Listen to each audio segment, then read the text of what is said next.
मध्य प्रदेश के मैहर धाम में विराजमान मां शारदा के दरबार में न जाने कितने रहस्य छिपे हैं, लेकिन उनमें से एक रहस्य है आल्हा उदल और मां शारदा के बीच हुई गुप्त वार्ता। कहते हैं, जब आल्हा उदल ने 12 वर्षों तक घोर तपस्या कर मां शारदा को प्रसन्न किया, तब मां ने उन्हें युद्ध में अदम्य शक्ति और पराक्रम का आशीर्वाद दिया। मां ने कहा, वत्स, तुम्हारा जीवन रणभूमि में ही खिलेगा। तुम्हें मृत्यु का भय नहीं सताएगा, क्योंकि तुम्हारा नाम अमर होगा। ये सुनकर आल्हा उदल ने मां से प्रश्न किया, मां, यदि हमें मृत्यु नहीं मिलेगी तो क्या हम सदैव इस धरती पर भटकते रहेंगे? हमारा अंत कब और कैसे होगा? तब मां शारदा मुस्कुराई और बोली, तुम्हारे शरीर नश्वर होंगे, पर तुम्हारी आत्मा अमर रहेगी।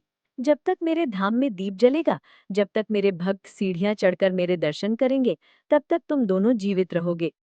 आल्हा उदल ने पुनः जिज्ञासा से पूछा, माँ, क्या लोग हमें देख पाएंगे? मां ने कहा, नहीं वत्स, तुम्हारा अस्तित्व केवल भक्तों की आस्था और विश्वास में रहेगा।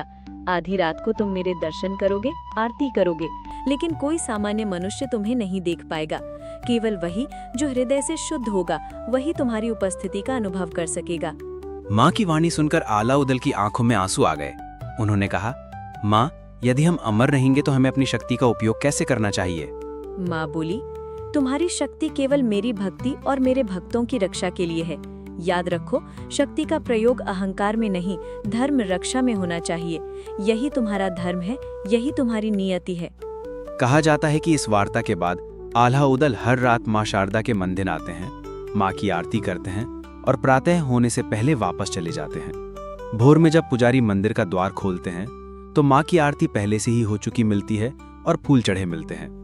यही कारण है कि भक्त आज भी ये विश्वास करते हैं कि आला उदल अमर हैं। उनकी अमरता माँ शारदा की कृपा का प्रतीक है और उनका अस्तित्व इस बात का प्रमाण है कि भक्ति और धर्म से जुड़ा हुआ कोई भी कार्य कभी नष्ट नहीं होता।